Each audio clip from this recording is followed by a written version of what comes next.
Hello, my name is Dante Renee, and welcome to the 10 Room Bizarro YouTube page where I talk about films that I believe need to be talked about more. Like tonight's film, 1975's Schoolgirl Report Volume 9, with the subtitle of Mature Before Graduation. This is put out by SYNAPSE's sister company, Impulse Pictures. And this is the back of the DVD right here, and this is Volume 9. You can check out all the other volumes of the Schoolgirl Report series 1 through 8 on this YouTube page, and I believe there's about 4 or 5 more that I'm going to be looking at in the future on this YouTube page. So check out the other volumes. Let's get into Volume 9 right here of this German sexploitation series, 1975. Here it is, folks. You know, the Schoolgirl Report series is such a unique series because it definitely evolves and it moves and flows, even though there's a core constant in the series. If you look at my other videos for volumes 1, 2, 3, and up, you'll see an evolution happening from almost a Mondo sexploitation film to a pseudo-documentary, but it's always had an edge. And depending on the particular volume, sometimes it's extremely edgy, and you'll find differences in additions and things like that. Especially as I look at Volume 9, I definitely saw some unique things happening in this volume in particular. But one of the core constants has always been an anthology format. How the stories come to be and what the wraparound story is, that's in constant flux between each volume. But as we look at Volume 9 tonight, let's enter into this famous German sexploitation world with a focus on schoolgirls. Here we go, folks. Volume 9 of this very, very awesome series. 1975. I have some notes written here so you'll see my eyes divert. You know, we have the same title sequence so far for the first 9 volumes. Same piece of music. Unbelievable music, and that same piece of music by Gert Wilden. And I've said before on my other videos for this series, there is a CD and vinyl soundtrack. I believe there's also a rare picture disc soundtrack of a lot of pieces of music from this series, as well as some other German sexploitation films. Same title sequence, great title sequence, and then we get right into the film, and we have some exploitation action type music in this film. As a matter of fact, I thought that Volume 9 had a ton of diversity in the music arena. Really, really lots of music, and you'll hear all about those different types in this video. We have an insane car race between teenagers at the beginning of this film, and it's just nuts. It's violent, it's crazy, it's drunken, and it's just completely just nuts. And it looks like, you know, well, this was real stuff. So the stunt people, I do not envy them. We really have a theme of the wildness of youth. Okay, and there's this great shot in this movie. Of somebody blowing one of those streamer party favors, those horns that kind of look like a tongue that comes out. I forget what they're called. Right through a girl's crotch as she's wearing a skirt. That's just a great scene. We have a really unique wraparound story in this movie that involves basically these teenagers' files, all these teenagers that were involved in a irresponsible car accident, and the police officers at the police station are going through each one of their files, and each one of their files and each one of their stories is now represented to us in the anthology film format. One of the things that we look at here is a wedding of an 18-year-old girl. We have some fun, groovy, jovial type music as well in this film. We have kind of this, you know, which is a really unique thing, kind of a wedding of an 18-year-old.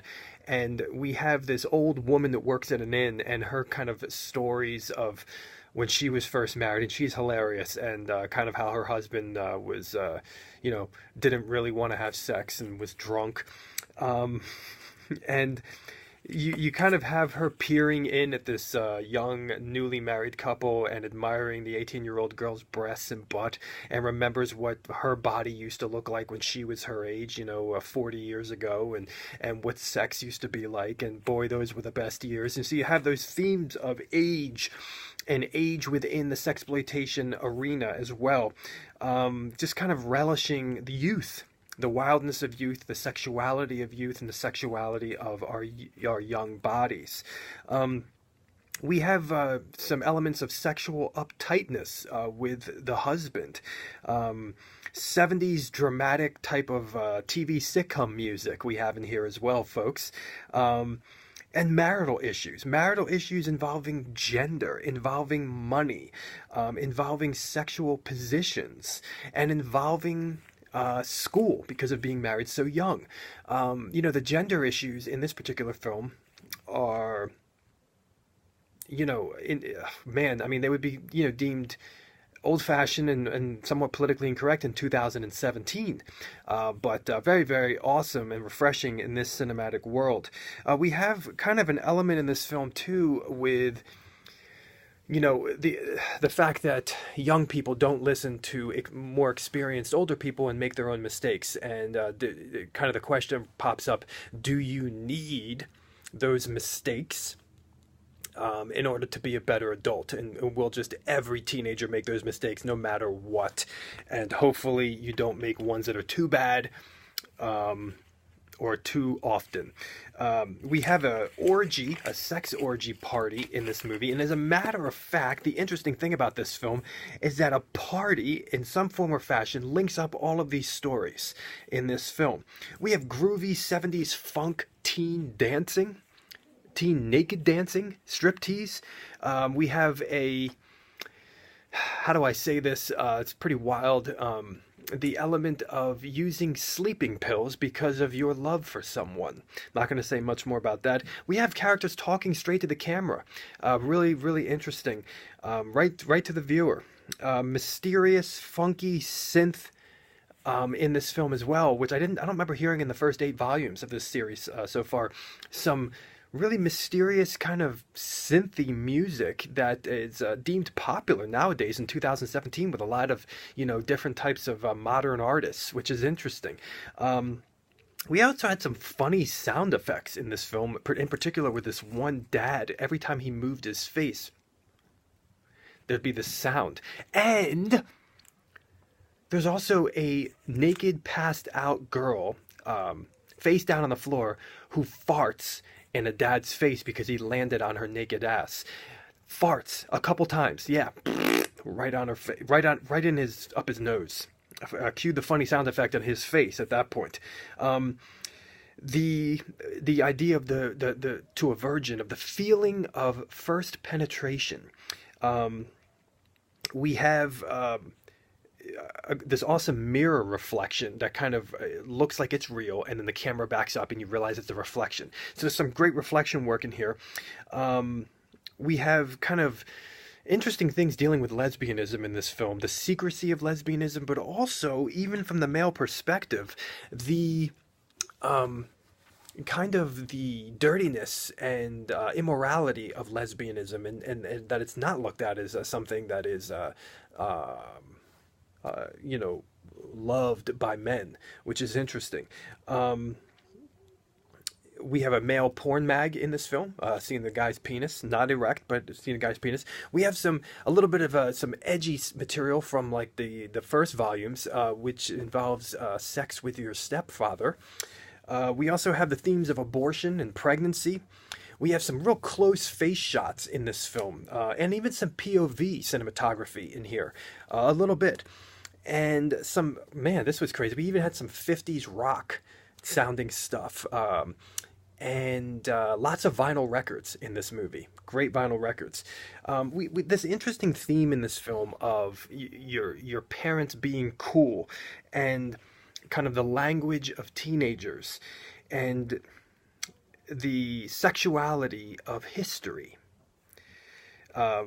A great focus on this one girl's breasts, and on breasts in general in this film. Breasts really take the focal point, all different sizes and shapes, and all the girls are always very sexually attractive in this series. Just beautiful German girls, brunettes, blondes. And in this particular film, breasts definitely took a focus for me. Just awesome breasts and breast photography, breast shots in this film. Nipples, areolas, the whole nine. this really kind of a weird shot of a vinyl record playing with a cow on top of it. I guess a cow figure. There's this very strong comedy dealing with this one girl's parents. Really, really strong comedy. And the question, are parents supposed to be squares? Are parents supposed to be rigid and enforcers of discipline in order to be respected? This is a theme actually that gets brought up a lot nowadays. Don't be too friendly with your kids. Don't be, be a parent. Your kids secretly want you to discipline them. Your kids secretly want you to, be asses, so to speak. We also have some elegant 70s music in this film, and a common theme that teenagers will get into trouble when the parents are gone. We even have a darker element of rape in this film. Wow, this was crazy. An exhibitionist with a fake strap-on humongous penis in this film. The theme of sexual memories or sexual scars and how that affects your present sexuality. And should there be a level of understanding, and how far is too far with being patient with someone who's had sexual scars? That's in here as well. And also the idea of being too pushy sexually versus giving in versus what love is. A majority of the girls in this film are said to be 18 or nearby 19, whereas I noticed in the other Schoolgirl Report series, especially in the first couple, man, they were down to like 15 years old. Obviously, I don't think they were actually 15, but they were actually playing 15, 16-year-olds. I don't know if there was any lower than 15, might have been, maybe 14.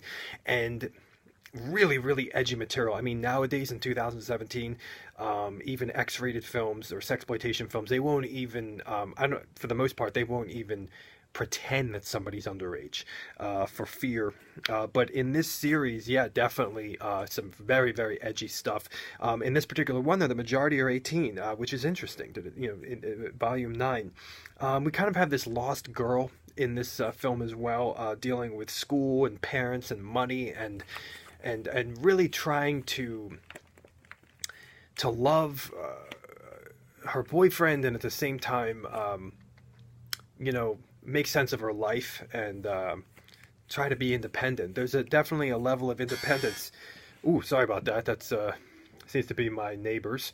There's definitely a level of independence in this film as well, where teenagers want to be independent and they want to get out, and the mistakes that could happen from premature independence, even though you are of age.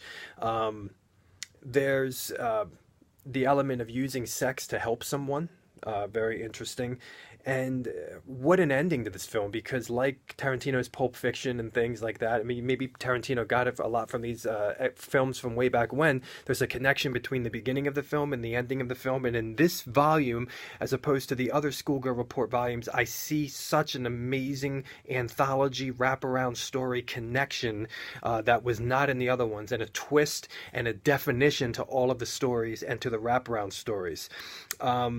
We have a little bit of a funny twist at the end of this film, and there's the theme of the times are changing, not necessarily our teens, and the disciplining of parents, and the teens are better than they seem, and is it really all the parents' fault? And actually, is it really all the teens' fault? 1975's very sexy, all simulated sex. The girls look awesome, full nudity, volume 9. Thank you.